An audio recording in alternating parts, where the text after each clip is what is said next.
SK. Ako ulit ang inyong Ate Lay mula sa Sian. At ako naman si Kyla, isang youth leader ng Caloocan na mula din sa Model SK. Kami ulit ang makakasama ninyo para sa talakayan tungkol sa mga hakbang para mag-YODEMO O steps in starting your own YODEMO initiative.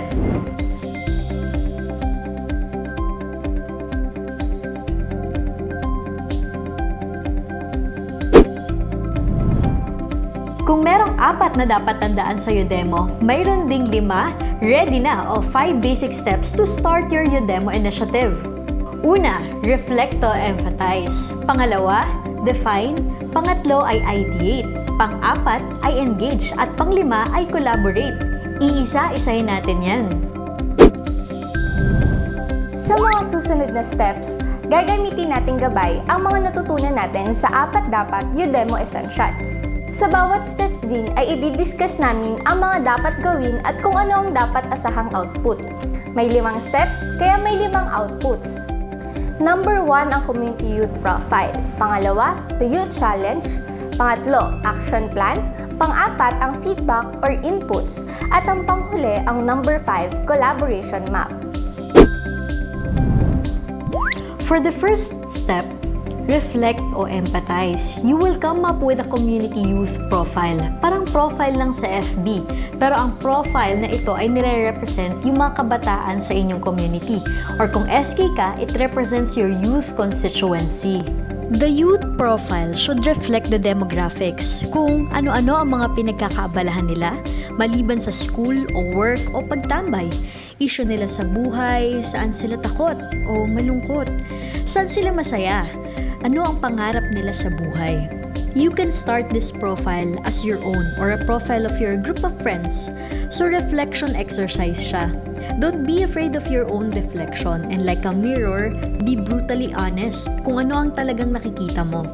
You can extend this process by thinking of other young people in your community. This process is called empathy. You can imagine and put yourself in their shoe, ika nga. That's why we call this first step, reflect and empathize. You can also make this as a research. You can form a little group. You can observe your community and your youth constituency. You can do interviews, focus group discussion, group chikahan, o magpa-survey. It's up to you how to do it. Ang importante, at the end of this first step, you come up with a profile of the youth in your community. Kung may youth profile ka na, you are ready for the next step. Define. Sa proseso ng pagkakaroon ng youth profile, may mga issue, concern o katanungan na lalabas. Parang light bulb moment na may question mark. Kung walang light bulb na lumabas, pwede mong itanong ang mga sumusunod sa sarili mo. Number 1, ano ang natutunan mo mula sa profile? Number 2, ano ang nakakuha ng iyong pansin o atensyon? What struck you? Pili ka lang ng 3 bagay. Pwede mo ring i-rank. Pangatlo, insights or issues. These insights should provoke questions. Hala, bakit kaya ganito? Paano kaya ito maaayos o mapapabuti? Mula sa top 3 insights na ito ay bubuo ka ngayon ng mga hypothesis o haka-haka. The hypothesis answers the question why. Bakit? Marami kang mabubuong haka-haka. Pili ka lang ng isa o pinakamalapit na insight at hypothesis. How to choose? Piliin mo yung gusto mong pagkaabalahan. This insight o hypothesis is your theory of change. In this insight hypothesis, your theory of change into the design challenge. The design challenge answers the question, how? Let's have an example. Isa sa mga nakuha mong youth profile ay bilang ng teenage pregnancy or teenage parents. Ang insight mo ay marami ang teenage moms or dads sa inyong barangay. Hypothesis o theory of change. You are normally horny because of raging hormones. Baka young people are not given proper information or sex education. That's why they engage in unsafe sex resulting to teenage pregnancies. Isa pang maaaring hypothesis ay, if young people had information on use and access to condom, there will be less teenage pregnancy. May hypothesis din dito mga tramo. Sabi nila, if youth did not have access to information about sex, pornography, social media, if they did not lack morals, then there will be fewer teenage pregnancies. Ngayon naman ay ang ating design challenge. How can young people have access to sex education to lessen teenage pregnancies?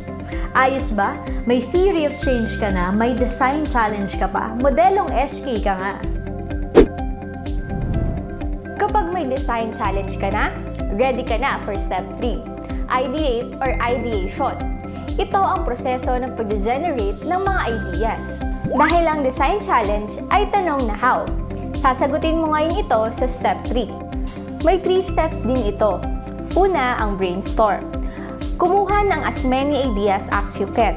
Number 2, grouping o paggugrupo ng similar ideas, ideas that are doable, not doable, cheap ideas, expensive ideas, immediate, long-term ideas, at pangatlo ay ang developing o pagpili ng pinaka-the best idea para sa'yo na gusto mong i-develop.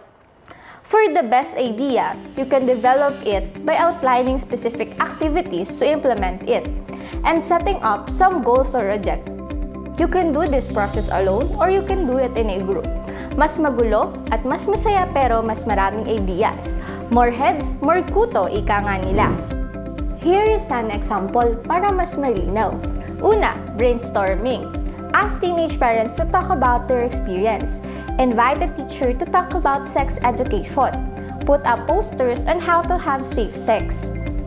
Invite a youth sex expert or educator for a group discussion. Give out free condoms. Ask parents to talk about sex at home. Ito ay mga examples lamang. You can generate ideas as many as you can. No crazy or stupid ideas, at least during the brainstorming stage. Pwedeng pagsama-samahin natin ang magkakamukha ng approach o idea gaya ng group discussion, seminar o pagbuo ng info materials. Isang workable or specific idea ay set up a series of suitable or age-appropriate sex education, activities, seminars, fora, pamphlets, and information materials. Set up sex ed support group. At ang halimbawang objective naman natin dito ay reach out. Provide sex education to 500 youth in 5 months. Now you have more or less an action plan. You have an insight from your youth profile. You have developed a theory of change, a design challenge, set of objectives, and proposed activities. You are now ready for the next step, engagement. The expected output at this point is to get input or feedback on your draft action plan from your constituency or project targets or partners. Pwede ka na mag-convene ng small meeting to present your tentative plan and solicit some discussion and feedback. Be clear that not all ideas or feedback can be incorporated, but you will try to do your best to incorporate them whenever possible. If you engage young people, you will have more chances of earning their trust and getting their support and participation for your initiative. Matapos nito, ay babalikan natin yung mga output natin mula sa mga naunang steps at pagtatagpi-tagpiin natin ang mga ito.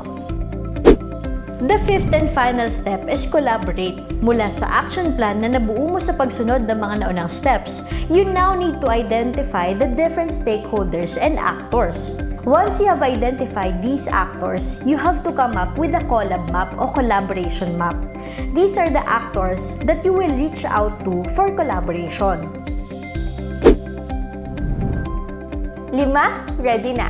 The 5 steps to your YODEMO initiative. Una, reflect or empathize. Pangalawa, define. Pangatlo, ideate. Pang-apat, engage. And ang panghuli ay ang collaborate. Excited na akong subukan ang mga steps na yan at ma-apply sa aming community.